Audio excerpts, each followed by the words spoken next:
말씀하시고 우리 가르치소서.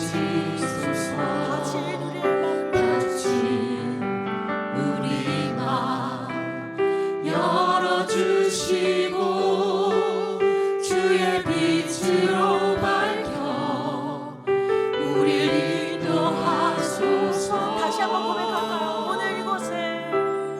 오늘 이곳에 계신 성령이 우리에게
온 세상 다시 빛나게 하 생명의 눈물 그가 이 땅에 오신 이유는 그가 이 땅에 오신 이유 죽어야 살게 되고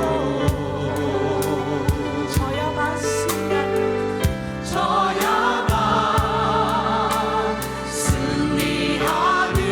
놀랍고 영원한 신비로 놀랍고 영원한 신비 지으신 그대 이 시간을 회복시키시는 주님 혹시 우리의 창조 우리의 창조주 그리스도 십자가의 길로 아버지를 이루셨네 그가 이 땅에 오신 이유 이제 우리에게 맡겨진 그 소망 그 사랑 그 생명 아름답고 눈부신 십자가의 길 우리가 이 땅에 살아 이제 우리에게 맡겨진 곳으로 이제 우리에게 맡겨 소망과 사랑과 그 생명으로 소망 그 사랑 그 생명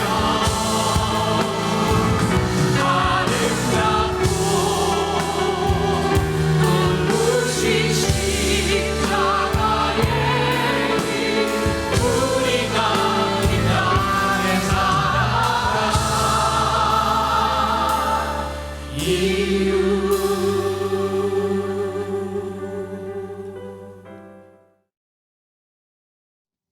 우리의 힘이 되시고 능력이 되시며 위로를 주시는 하나님 아버지, 거룩한 주일을 구별하여 하나님 앞에 나와 예배드릴 수 있는 은혜를 주시며 감사드립니다. 이 시간 드리는 예배가 은혜가 넘치는 예배가 되게 하시고 지난 한 주간도 내 생각과 내 뜻을 앞세우고 이 모든 것이 하나님의 도우심과 은혜임을 깨닫지 못하며 감사하지 못하고 살았습니다. 또 속된 것과 거룩한 것을 구별하지 못하고 분주하게만 살며 하나님께서 기뻐하시는 것이 무엇인지 생각하기보다 내 욕심을 채우기 위해 바삐 살아왔습니다. 저희 어리석음을 긍휼히 여기시고 용서하여 주시옵소서. 주님 없이는 한순간도 살아갈 수 없는 존재임을 깊이 깨달으며 오직 주님만 의지하며 살아가게 하시고 우리 몸이 성전이라고 하셨던 말씀과 같이 우리의 성전을 더욱 거룩하게 하여 하나님 앞에서 더 많은 시간을 보낼 수 있는 신앙을 허락하시옵소서. 성령님의 끝없는 힘과 능력에 의지하여 하늘의 소망을 바라보게 하시고 하나님의 자녀로서 변화되어 하나님의 빛을 전하는 데 쓰임받게 하옵소서.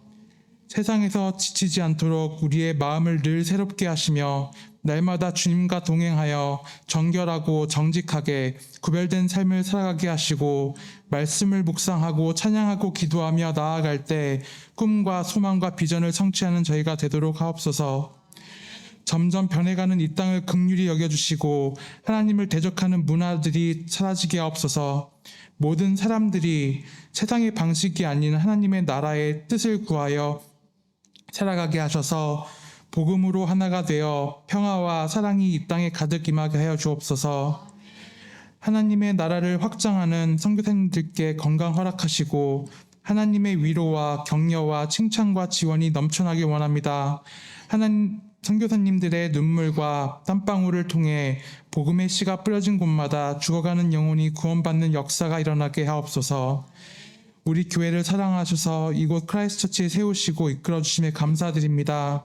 하나님의 몸된 교회가 축복의 통로가 되고 오직 예수 그리스도만 주인 삼아 이 세상 가운데 빛과 소금의 역할을 감당하게 하시고 모든 성도가 오직 하나님만을 섬기고 하나님의 영광만을 위하여 교제하며 주님의 몸된 교회 되기에 부끄럽지 않은 삶을 살도록 인도하여 주시고 한 마음으로 서로를 위해 중보하는 마음을 허락하사 사랑의 공동체로 거듭나는 역사를 이루게 하시옵소서. 담임 목사님을 비롯한 모든 목회자와 교역자, 그 가족들에게 한량없는 하나님의 은혜가 충만하게 하여 영육간의 필요를 채우시고 오늘 말씀 전하시는 목사님께 성령님 함께 하셔서 놀라운 은혜와 치유의 축복의 시간이 되게 하시옵소서. 주님의 몸된 교회를 위하여 수고하는 모든 손길 위에 복의 복을 더하시고 오직 하나님만 영광 홀로 받으시는 예배가 되길 원하며 예수님의 이름으로 기도드립니다. 아멘. 자, 우리 교회 소식 주보 뒷면 봐주시면 하나씩 나누겠습니다. 오늘부터 우리 새가족 양육과정 4주 진행하겠습니다. 점심 식사하시고 한 1시 40분 정도까지 본당으로 와주시면은 4주 동안 하도록 하겠습니다.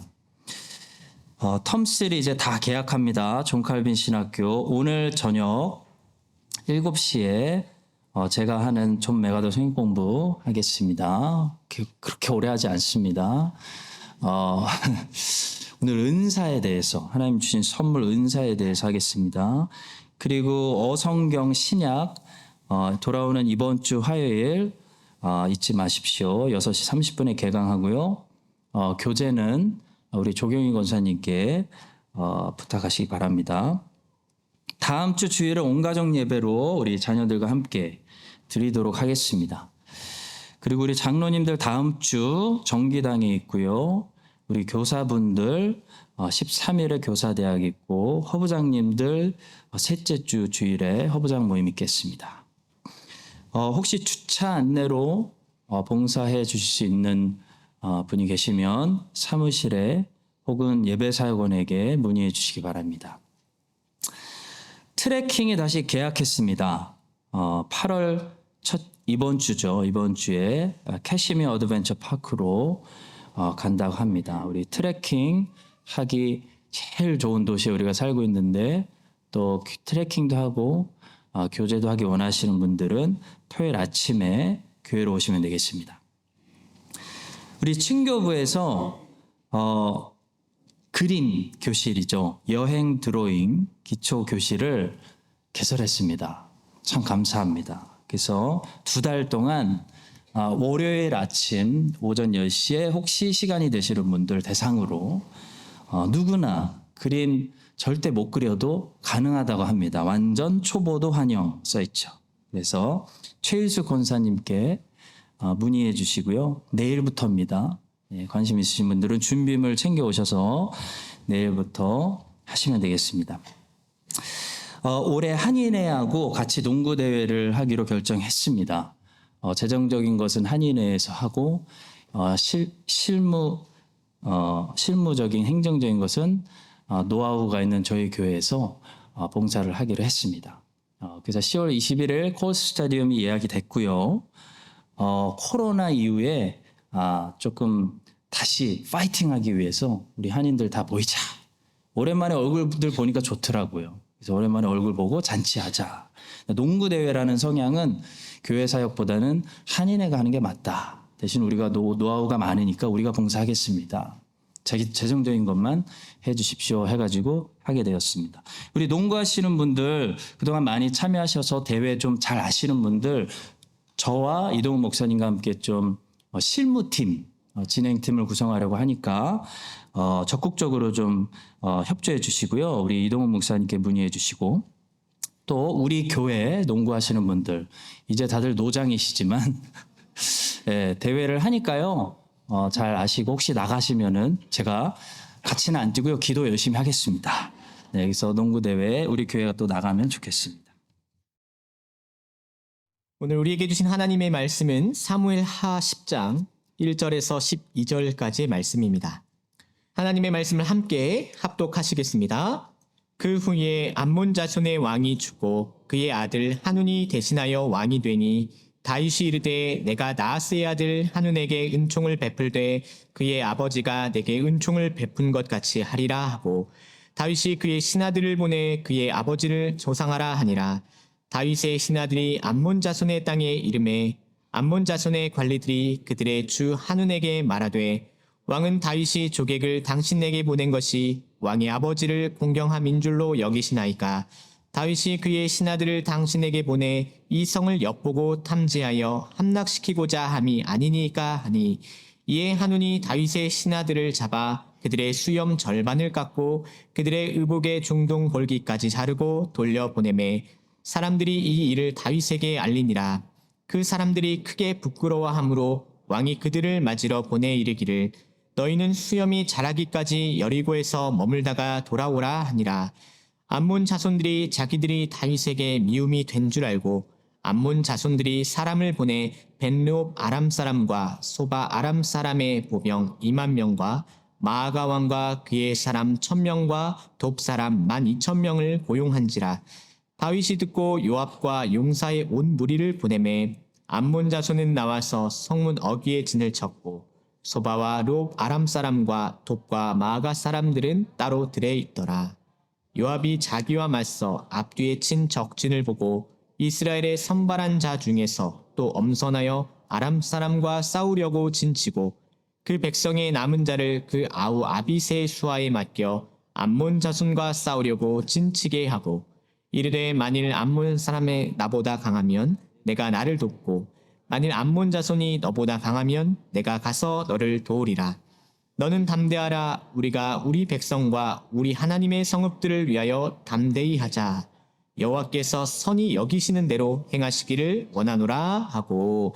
아멘.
하나님 아버지 감사합니다. 외인이었던 영적으로 이방인이었던 저희들이 하나님의 상 근처에 와서 떨어진 부스러기만 주셔도 감사한데 아브라함의 후손들이 되어 예수님의 상에 오늘도 모여서 주님과 교제를 나누고 주님이 주시는 양식 먹게 하여 주심을 감사합니다. 주님 오늘 우리에게 주님을 말씀을 우리에게 허락하여 주셔서 주의 백성들의 영이 배부르고 건강히 살찌고 맛있게 먹고 새 마음이 창조되고 새 결단이 이루어지고 앉아 있는 것들이 일어나고 하는 회복과 치유의 역사가 있게 하여 주시옵소서. 주님 기도합니다. 말세입니다.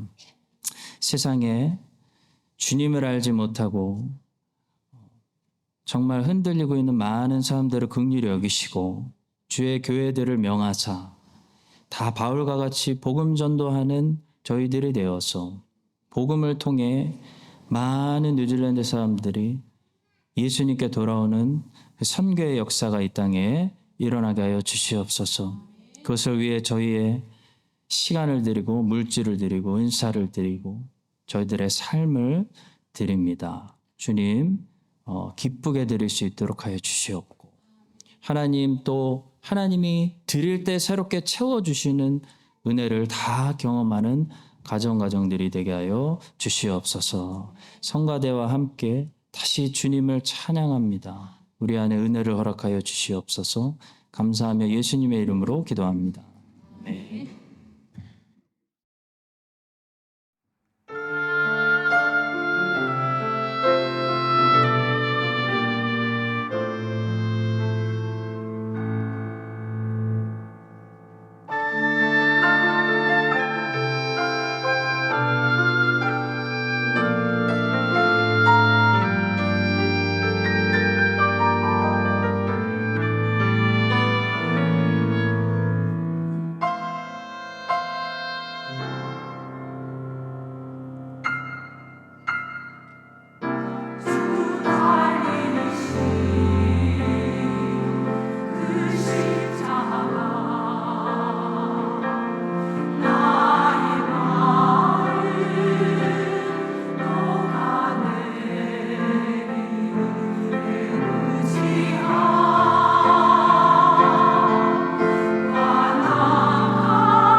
주보에 광고 드린 것과 설교 제목이 바뀌었습니다. 오늘은 건강한 다윗의 모습 제목으로 말씀을 전하겠습니다. 지난주에 말씀드렸듯이 사무엘하 성경은 1장부터 10장까지 다윗이 계속 올라가고 있는 이야기가 나오고요. 11장에서 다윗이 밧세바와 간음죄를 짓고 12장부터 인간의 한계의 모습을 보여주면서 마지막까지 추락하는 이야기를 듣게 됩니다. 사무엘하 10장의 내용은 한마디로 다윗이 암몬하고 전쟁하다가 암몬이 아람을 데리고 오는 바람에 결론적으로 암몬도 격파하고 아람도 격파하는 동쪽과 북쪽을 정복하게 되는 그런 내용입니다. 우리 10장의 본문을 가지고 묵상하면서 우리는 건강한 사람이 어떤 모습을 가지고 있는지 4가지 키워드를 가지고 묵상하도록 하겠습니다. 첫 번째로 본문은 건강하지 않은 사람들은 언제나 삐뚤어진 관점을 가지고 있다라고 말씀합니다. 이 본문의 사건은 어떻게 발생하냐면요. 다윗하고 우호 관계를 가지고 있던 암몬의 왕 나하스가 죽었습니다. 그래서 다윗은 정말 순수한 마음으로 나하스 왕이 죽은 것에 대해서 유감을 표현하기 위해서 사절단을 보내죠. 근데 나하스의 아들 한운과 그의 신하들은 그 다윗이 보낸 사절단을 어떻게 바라봤냐면 우리를 정탐하러 온 다윗이 보낸 정탐꾼들이다 라고 말했습니다. 그래서 다윗이 보낸 사절단의 수염을 자르고 옷을 잘라서 수치를 줘가지고 전쟁이 발생하게 되었습니다. 여러분, 사무엘하 10장에 나오는 이 전쟁 어떻게 시작됐죠? 삐뚤어진 시선, 잘못된 관점 때문에 발생했습니다. 교회 안에서도 이 삐뚤어진 시선, 잘못된 관점에서 사탄이 역사하기 시작해서 그것이 전쟁으로, 싸움으로 얼마나 커지는지 모릅니다. 건강한 사람은 언제나 긍정적으로 보는 이 바른 관점을 가지고 있고요.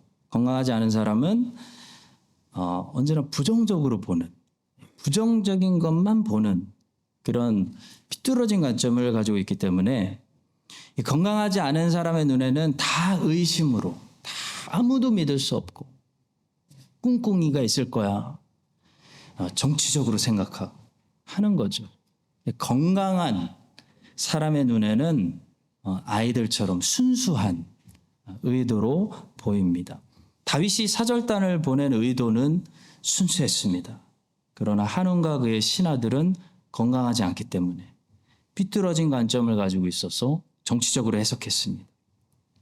창세기를 보시면 야곱이라는 사람이 등장하죠. 야곱은 장점도 있지만 단점도 많이 가지고 있는 그런 사람입니다.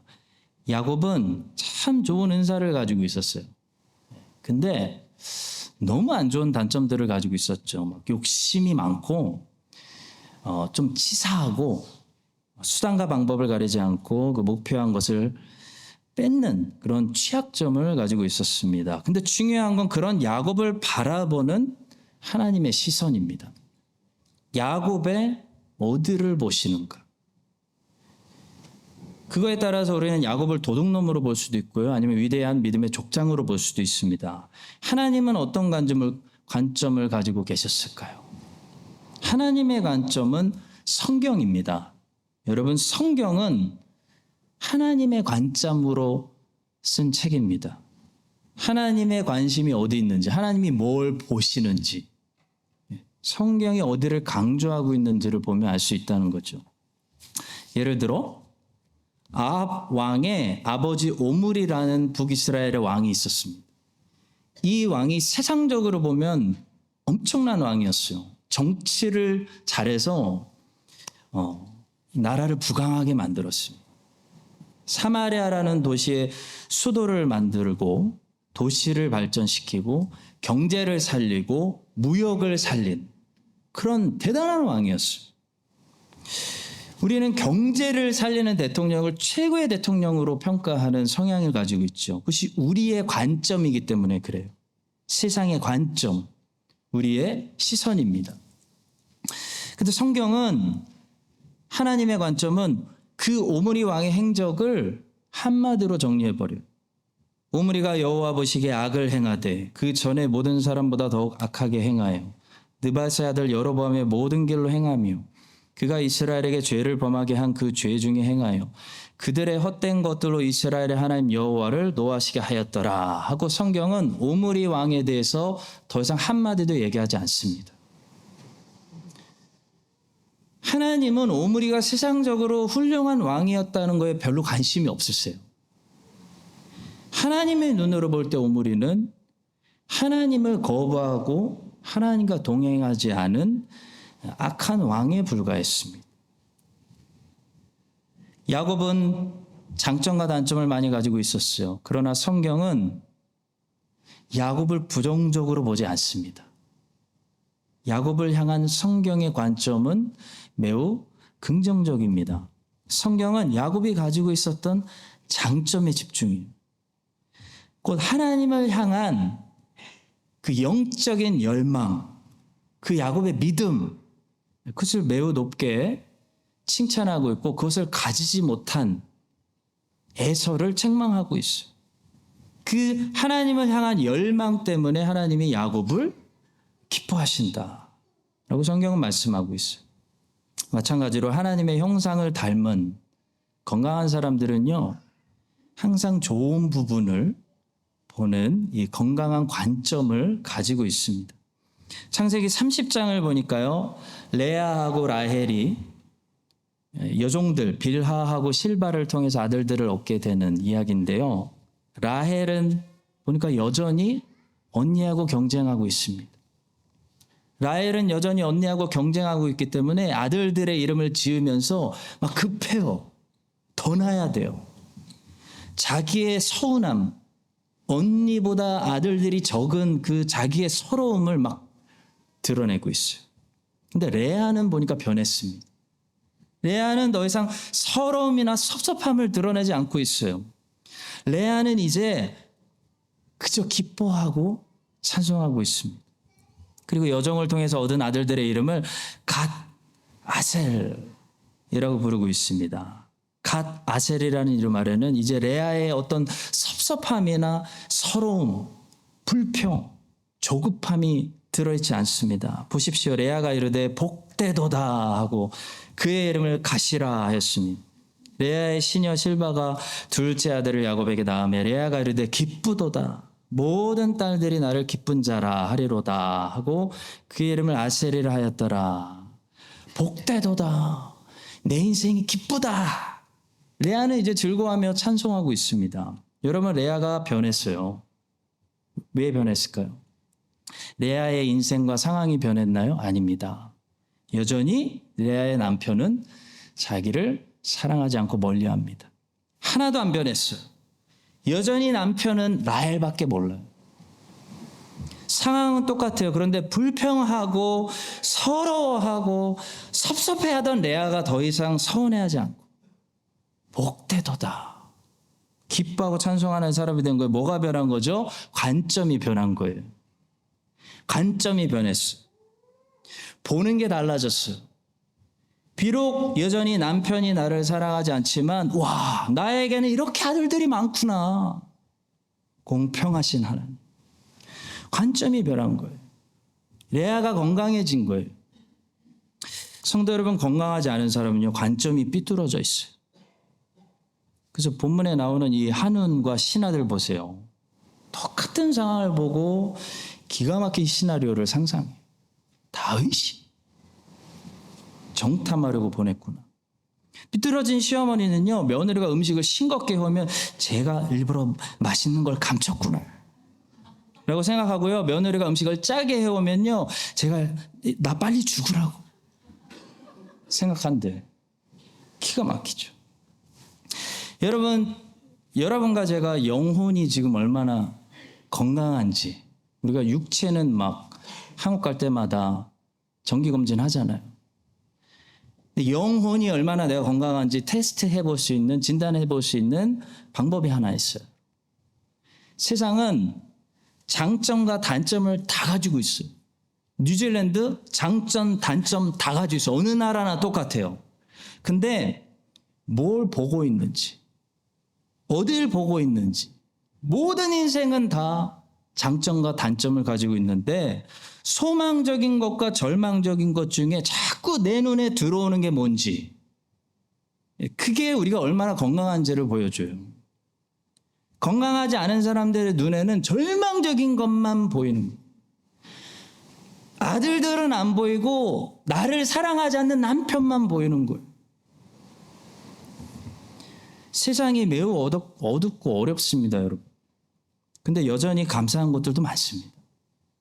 하나님께서 그 야곱의 단점보다는 장점에 야곱의 열망과 믿음의 시선을 두신 것처럼 여러분과 저도 서로가 서로를 볼 때, 교회를 볼 때, 세상을 볼 때, 내 자신을 내가 볼 때 그 어두운 것보다는 소망적인 것, 감사한 것들, 찬송할 만한 것들, 그런 거를 더 바라보고 레아처럼, 그래서 완벽하진 않지만 그럼에도 불구하고 늘 찬송하시고 기뻐하시는 그런 건강한 여러분들 다 되시기를 예수님의 이름으로 축복합니다. 자, 두 번째로 본문은 균형 잡힌 사람이 건강하다. 균형 잡힌 다윗을 우리에게 보여줘요. 여러분, 건강에 가장 가까운 단어가 뭐냐면 균형입니다. 균형. 건강하다라는 것은 몸의 밸런스가 여전히 있다라는 거죠. 반대로 건강을 잃어버렸다라는 것은 이 밸런스가 깨지는 것을 말합니다. 인슐린 자체가 나쁜 게 아니죠. 인슐린이 너무 나오는 거가 나쁜 거죠. 혈압이 너무 올라가고 너무 낮아지는 거. 균형이 깨지는 게 건강을 이루는 거죠. 건강은 다른 말로 균형이에요. 균형. 저는 위인전 중에서 퀴리 부인 이야기를 제일 감동적으로 읽었습니다. 퀴리 부인이 진짜 열악한 환경 속에서 얼마나 공부를 열심히 했는지요. 너무 공부를 열심히 해가지고 자기가 밥을 먹었는지 안 먹었는지 자꾸 까먹어가지고 공부하다가 쓰러져서 병원에 자주 실려갔습니다. 그러니까 퀴리 부인은 정말 공부를 열심히 했어요. 그래서 우리 공부하는 학생들 계시면요, 참 도전이 되는 그런 대단한 사람이에요. 근데 성도 여러분, 퀴리 부인은 대단한 사람이에요. 위대한 사람이에요. 그러니까 위인전에 있는 거예요.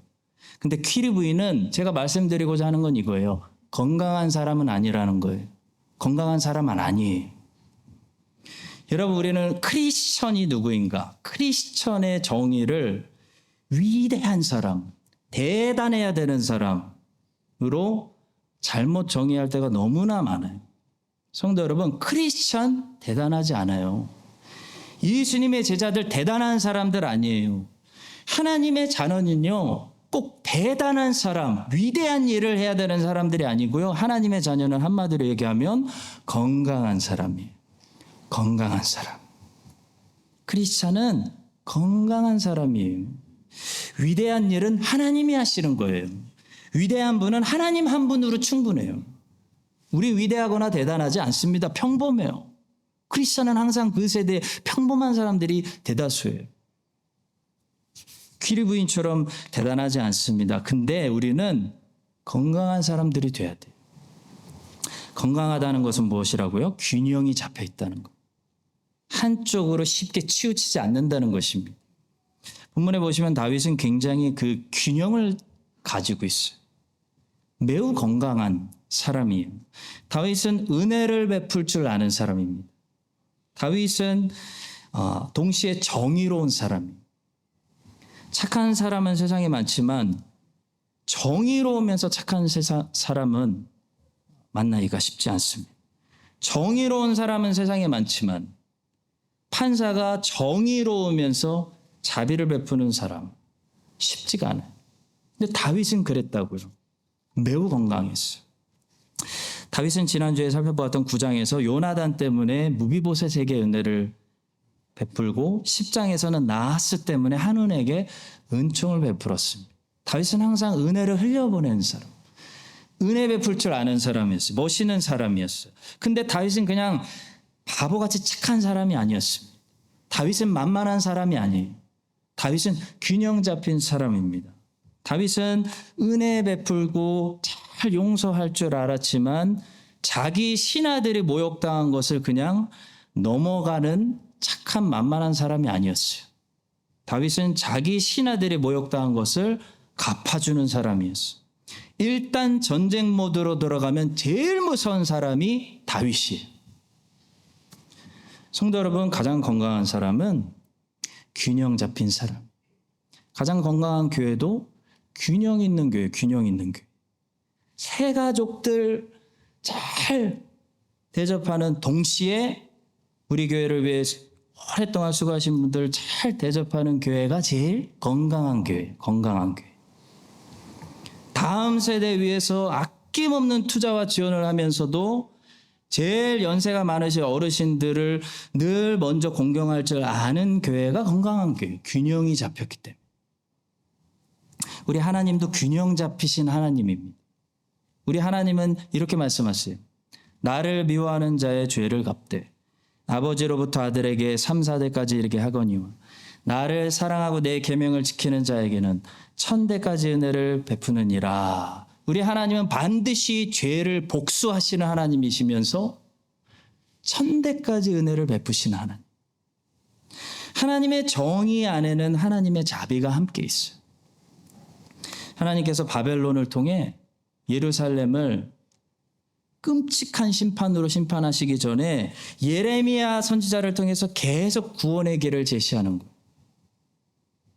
그러니까 여러분, 심판이 임했다는 것은 다른 말로 구원이 함께 임했다는 것을 말하는 것이고, 하나님의 백성들이 구원이 완성된다는 것은 믿지 않는 사람들에게는 이제 심판이 임한다는 것을 말씀합니다. 심판과 구원은 같이 옵니다. 심판만 오지도 않고요. 심판 없이 구원만 오지도 않아요. 하나님은 철저하게 공의로우시면서 동시에 충분히 자비로우신 분이기 때문이에요.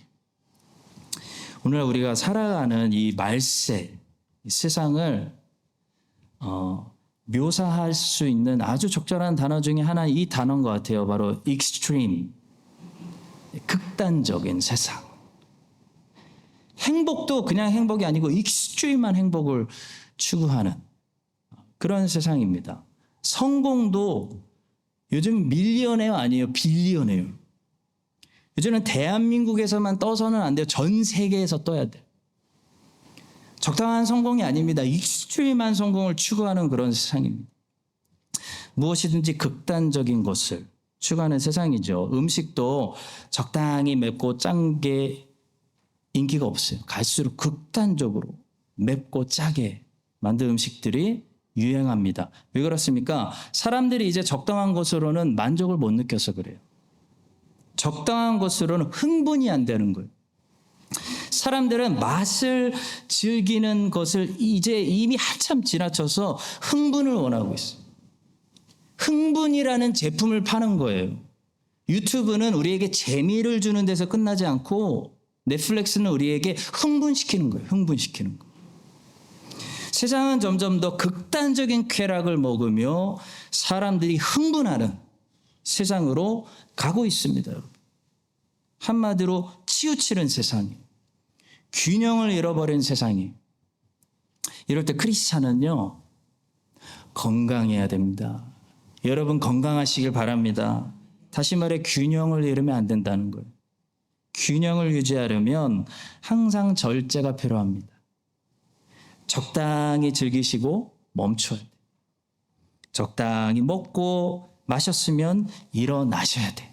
끝까지 가시면 안 돼요. 절제는 크리스천의 필수적인 성품입니다. 이제 절제가 안 되는 사람들이 여러분들 눈앞에 세상에 넘쳐나게 될 거예요. 그것이 말세의 특징입니다. 디모데후서 3장에는 말세가 가지고 있는 특징이 한 20가지 정도 나오거든요. 그중에서 다음에 말씀 한번 보세요. 무정하며 원통함을 풀지 아니하며 모함하며 절제하지 못하며 싸나우며 선한 것을 좋아하지 아니하며. 말세죠. 우리가 살고 있는 세상이. Welcome to the real world.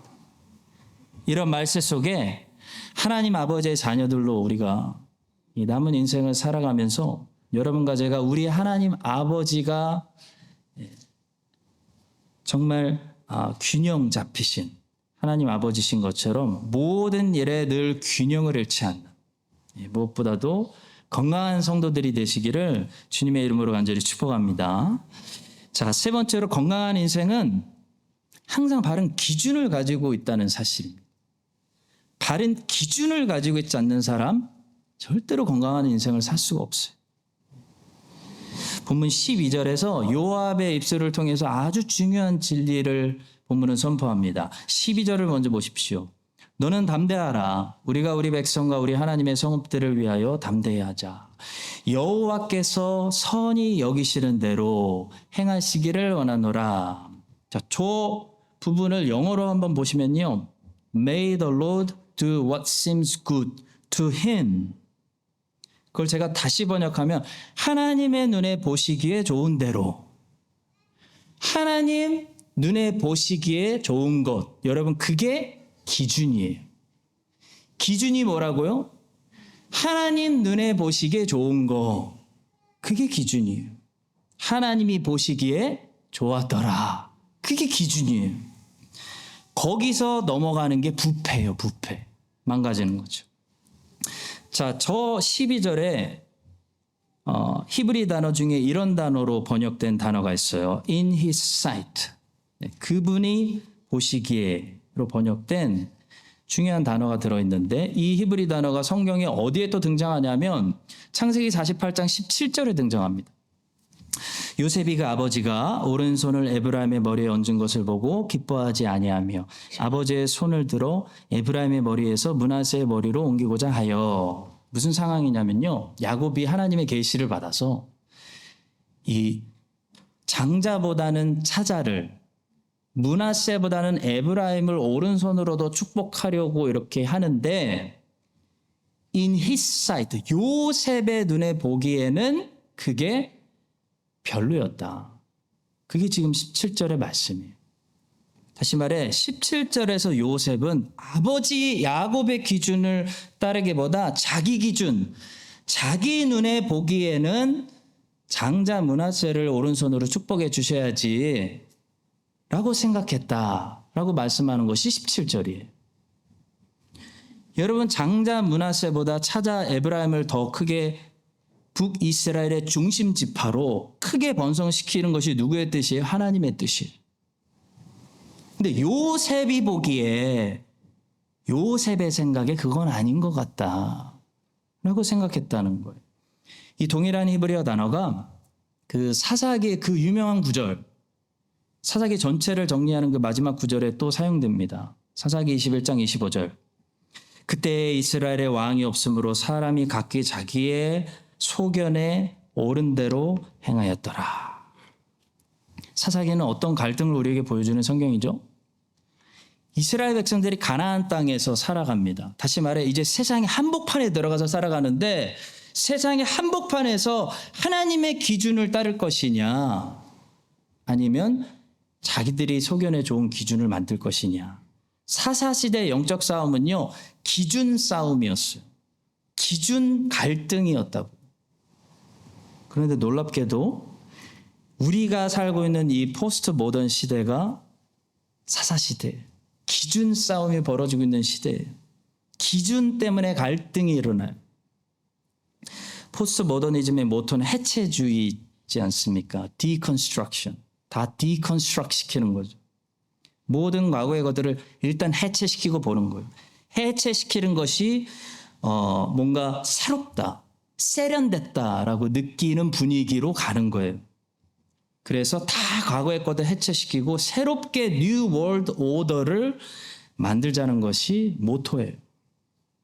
그것이 드러나는 현상이 바로 동성애 합법화죠. 남자와 여자라는 과거의 기준 해체시키고 새로운 질서를 만들자. 이것이 포스트 모더니즘의 세상입니다. 자, 이런 세상에서 우리가 살아갈 때 우리에게 우리가 건강하려면 어떤 믿음이 필요하냐면요. 요압이 12절에서 고백하고 있는 것처럼 내가 느끼기에 선한 대로 아니라 여호와께서 선히 여기시는 대로 하나님이 보시기에 좋은 대로 기준을 따라가는 고백이 필요하다는 거죠. 하나님의 말씀을 기준으로 삼는 사람, 그 사람이 이 포스트 모더니즘에서 전부 영적으로 가난해져 갈 때, 정말 사람들이 건강을 잃어갈 때 말씀에 닷을 내리고 버틸 수 있는 건강한 사람이 되는 것입니다. 많은 사람들이 성경의 거의 앞부분에 나오는 이 선악과 먹은 이야기, 그거를 제대로 깨닫지 못하는 사람들이 생각보다 많습니다. 많은 사람들이 선악과에 어떤 문제가 있었다고 생각해요. 나쁜 열매, 독이 들어 있거나 그 먹으면 인간의 해가 되는, 그렇게 생각해요. 여러분, 제가 질문 드리겠습니다. 선악과 자체만을 두고 볼 때 선악과는 인간에게 해로운 것이 들어있는 열매입니까? 아니면 맛있고 건강한, 전혀 몸에 해가 없는 그런 열매였을까요? 선악과는 하와가 보고 판단한 대로 아마 전혀 건강에는 문제가 없는, 아마 기가 막힌 맛이었을 거예요. 동산 중앙에 있었던 걸로 봐서 나무 중에 나무였을 가능성이 커요. 중요한 건 선악과가 아니라는 거예요. 선악과가 좋은 열매냐 해로운 열매냐가 여기서 이슈가 아니라는 거예요. 선악과가 우리의 관심의 중심에 있으면 안 됩니다, 여러분. 하나님이 말씀으로 그것을 먹지 말라고 금하셨기 때문에 그것이 혹시 좋은 열매였어도 그걸 먹으면 죄가 되는 거예요. 그리고 죄가 인간을 부패하게 만드는 거예요. 하나님이 말씀으로 만약에 동산에서 다 먹어도 돼, 소는 만지지 말라 라고 하셨다면요, 선악과를 먹는 것이 아니라 소를 만지는 것이 죄가 되고, 그 죄가 불순종이 인간을 부패시키고 타락하게 만든다는 거예요. 성도 여러분, 기준이 뭐예요? 선악과가 기준이 아니라 하나님의 말씀이 기준이라는 거예요. 선악과를 기준으로 생각하면 우리의 잘못된 신앙을 가지게 돼요. 선악과를 기준으로 생각하면 우리는 선하기 때문에 선한 것은 하고 나쁜 것은 해롭기 때문에 안 하는 신앙을 가지게 돼요. 잘못된 신앙을 가지게 돼요. 성도 여러분, 오해하지 마십시오. 우리가 사역을 하는 이유는 그 사역이 선해서 하는 거 아니에요. 하나님이 말씀하시기 때문에 하는 거예요. 예수 그리스도가 명령하시기 때문에 하는 거예요. 선과 악, 좋은 거 해로운 것이 우리의 기준이 아니라 하나님의 말씀이 우리의 기준이라는 거예요. 여러분, 왜 인도네시아 가요? 왜 선교합니까? 그 선교일이, 그 구제일이 선한 일이기 때문에 하는 거 아닙니다. 하나님께서, 그리스도께서 가라고 명령하시니까 하는 거예요. 다윗의 삶을 추적해 보시면 다윗은 항상 전쟁하기 전에 하나님께 자꾸 뻔한 질문을 해요. 다윗이 하나님께 물어 이르되 내가 블레셋 사람들을 치러 올라가리이까 주께서 그들을 내 손에 넘기시겠나이까 라고 질문합니다. 여러분, 다윗의 질문, 제가 블레셋 사람들과 싸울까요? 라는 질문은 당연한 질문이에요. 뻔한 질문이에요. 그것은 마치 하나님, 사탄 마귀하고 싸울까요? 라고 질문하는 거하고 똑같아요. 자, 그러면 다윗은 왜 뻔한 질문을 하고 있을까요? 다윗의 질문의 의도를 아셔야 돼요. 다윗은 지금 블레셋하고 전쟁하는 것이 하나님의 뜻인지 몰라서 질문하는 것이 아닙니다. 다윗은 이 전쟁, 이번 전쟁을 내가 올라가기를 하나님이 원하시는지 그걸 묻는 거예요. 다윗 시대 때 다윗이 블레셋 나라와 전쟁하는 것은 물어볼 필요도 없는 당연한 하나님의 뜻이에요. 그런데도 다윗이 제가 지금 올라가서 블레셋 사람들과 싸울까요? 라고 물어보고 있는 것은 이번 전쟁을 하는 것이 하나님의 명령입니까? 하나님 나에게 지시하시는 겁니까?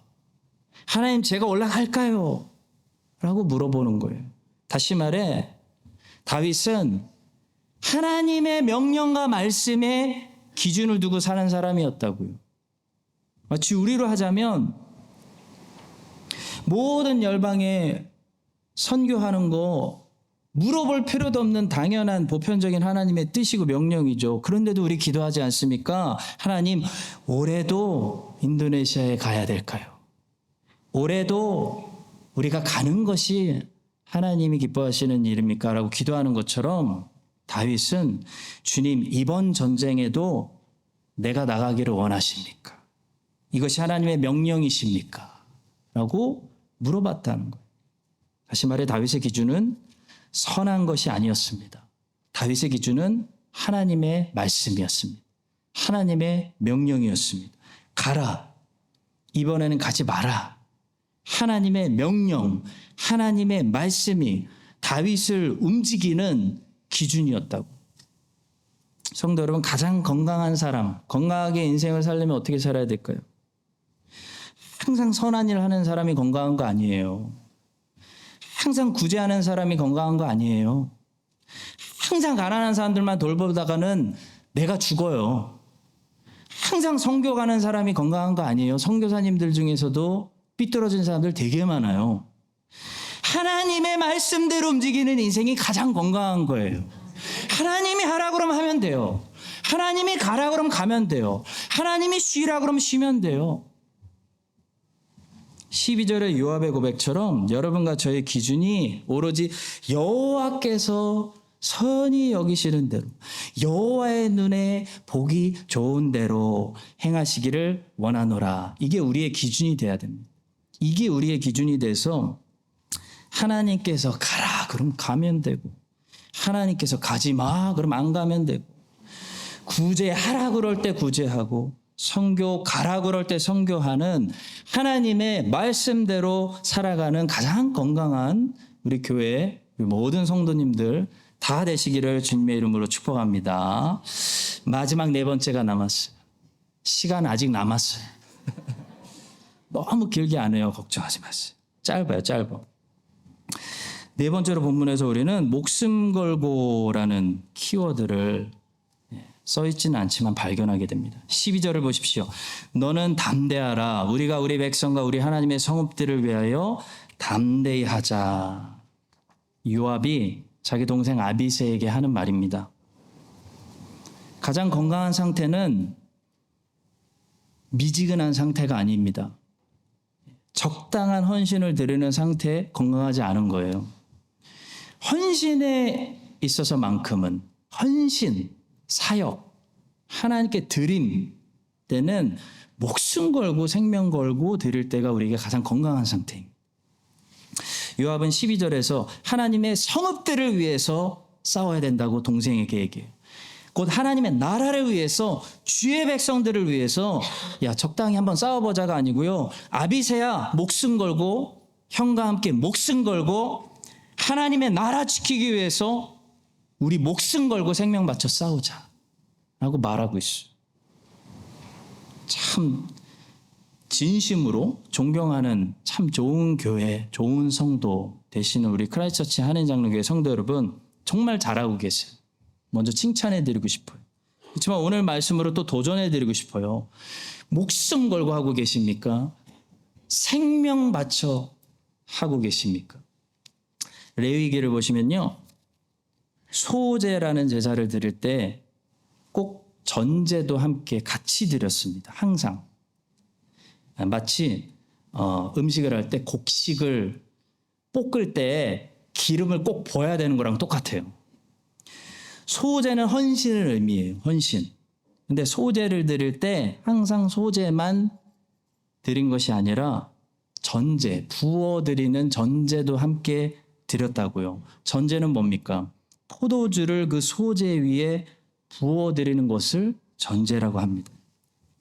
포도주를 부어드리는 전제는 생명의 피를 내어드리는 것을 의미합니다. 영적으로 그런 의미가 있어요. 다시 말해 생명 바쳐, 목숨 바쳐, 생명 쏟아 헌신 드리라는 거예요.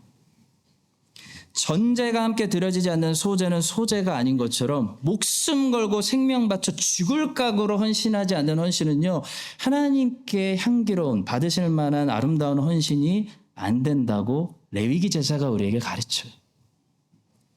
바울은 이 의미를 정확하게 깨닫고 있었습니다. 바울은 그래서 그냥 헌신하지 않고 생명 바쳐 목숨 걸고 헌신했습니다. 빌립보서 2장 17절을 보십시오.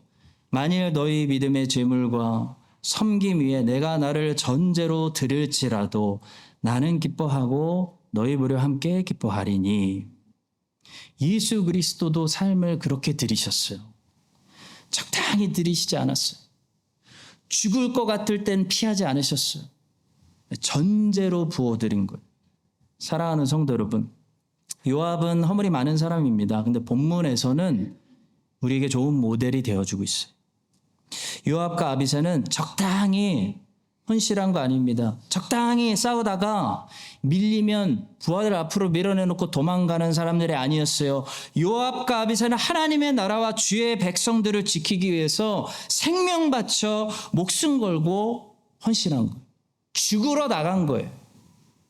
여러분과 제가 만약에 예수님처럼 바울처럼 목숨 걸고 생명 바쳐 죽을 각오로 헌신하면 목회가 왜 안 될 것이고 교사가 왜 항상 모자랄 것이며 왜 부족한 것이 있겠습니까?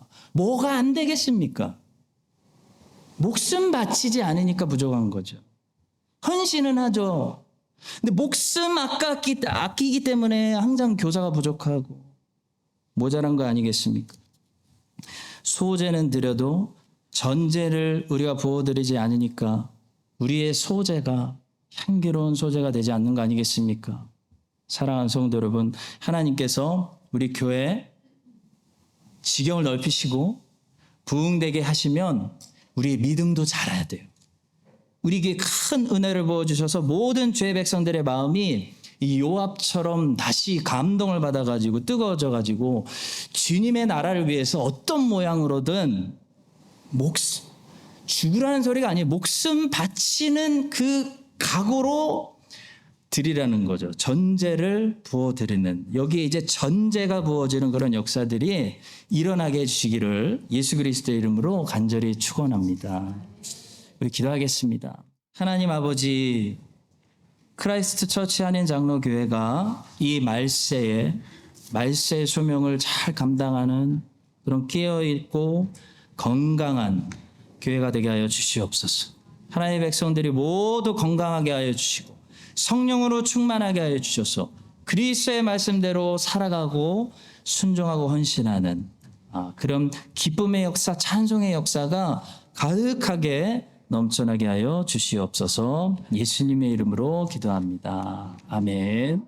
지금은 그럼에도 불구하고 레아의 기쁨이 되어주시는 우리 주 예수 그리스도의 은혜와 하나님 아버지의 실수하지 않으시는 그 신실한 사랑과 성령 하나님의 능력 주시고 새롭게 해주시고 놀라운 일을 이끌어 가시는 그 역사하심이 오늘 사무엘하 10장의 말씀을 같이 듣고 이 말세에 가장 건강한 하나님의 자녀들로 살아가기를 소원하고 간구하는 모든 사랑하시는 주의 자녀들 위해 이제부터 영원까지 함께 하시기를 간절히 축원드립니다. 아멘.